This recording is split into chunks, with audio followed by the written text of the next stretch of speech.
अस्सलामुअलैकुम दोस्तों, आज हम बात करेंगे एप्स्टीन फाइल के बारे में। जेफरी एप्स्टीन को काबे का कपड़ा किसने और कैसे भेजा, ये जानने के लिए वीडियो में एंड तक बने रहें। जेफरी एप्स्टीन से जुड़ी जारी दस्तावेजों में एक चौंकाने वाली जानकारी सामने आई है। रिकॉर्ड के मुताबिक साल 2017 में मक्का स्थित काबे को ढकने वाला पाक कपड़े के 3 टुकड़े अमेरिका भेजे गए थे, जो बाद में एप्स्टीन के फ्लोरिडा स्थित घर तक पहुंचे। मिडिल ईस्ट आई की रिपोर्ट के मुताबिक दस्तावेज बताते हैं कि फरवरी और मार्च 2017 में ये खेप यूएई के कारोबारी महिला अजीज़ा अल अहमदी और सऊदी अरब के अब्दुल्ला अल मारी ने मिलकर भिजवाई थी। ईमेल में कहा गया है कि ये तीनों टुकड़े किस्वा से जुड़े थे।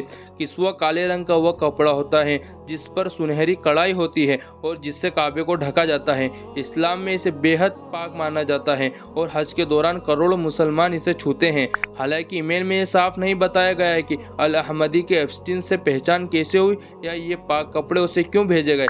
दस्तावेजों में इसका कोई सीधा जवाब नहीं मिलता है। इस पूरे मामले से जुड़े रिकॉर्ड जस्टिस डिपार्टमेंट ने 30 जनवरी को सार्वजनिक किए थे, जिनमें करीब 30 लाख पन्नों के दस्तावेज, 2000 वीडियो और लगभग 1.5 लाख तस्वीरें शामिल है। किस्वा के टुकड़ों को आर्टवर्क के रूप में दिखाया था। ईमेल से पता चलता है कि ये 3 टुकड़े सऊदी अरब से ब्रिटिश एयरवेज के जरिए हवाई जहाज से अमेरिका के फ्लोरिडा भेजे गए थे। इनमें कस्टम इनवाइस और अमेरिका में डिलीवरी की पूरी व्यवस्था की गई थी। इन तीनों टुकड़ों में से एक काबे के अंदर का हिस्सा था, दूसरा बाहर की परत का इस्तेमाल किया हुआ टुकड़ा था और तीसरा इस्तेमाल न किया गया टुकड़ा था। ईमेल से में इस टुकड़े को आर्टवर्क के रूप में क्लासिफाई करके शिपमेंट को आसान बनाने की बात कही गई है। ये शिपमेंट मार्च 2017 में एप्स्टीन के घर पहुंची। उस समय तक एप्स्टीन जेल की सजा काट चुका था और यौन अपराधी के रूप में रजिस्टर्ड था।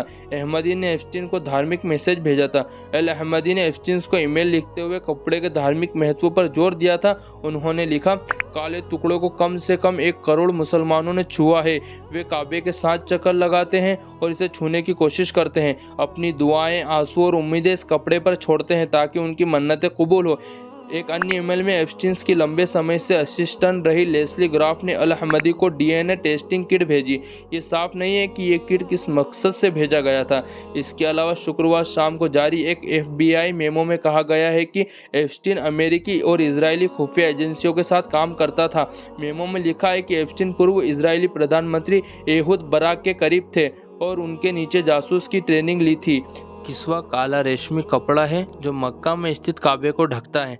काबा इस्लाम की सबसे पाक जगह है, जिसे अल्लाह का घर बैतुल्लाह कहा जाता है। गिलाफ काबा किस्वा लगभग 670 किलो शुद्ध काले रंगे हुए रेशम, 120 किलो सोने और 100 किलो चांदी के धागों से बना होता है। इसमें सोने चांदी के तारों से कुरान की आयतें और अल्लाह के नाम लिखे जाते हैं। इसे मक्का में दारुल किस्वा नामक फैक्ट्री में हाथ से तैयार किया जाता है। किस्वा गिलाफ काबा को हर साल बदला जाता था। अब ये परंपरा हिजरी कैलेंडर के अनुसार एक मुहर्रम इस्लामिक नए साल के पहले दिन को निभाई जाती है।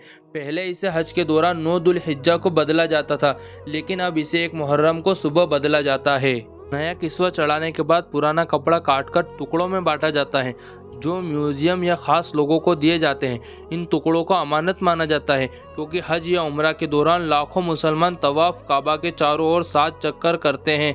उस समय इसे छूते हैं। किस्वा 3 भागों से मिलकर बनता है।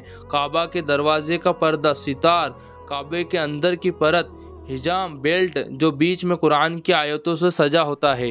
अगर आपको हमारी वीडियो अच्छी लगी हो तो हमारी वीडियो को लाइक करें, कमेंट्स करें एंड हमारे चैनल को सब्सक्राइब करें एंड बेल आइकन को ऑन करें। जज़ाकल्लाहु खैर। अल्लाह हाफिज़।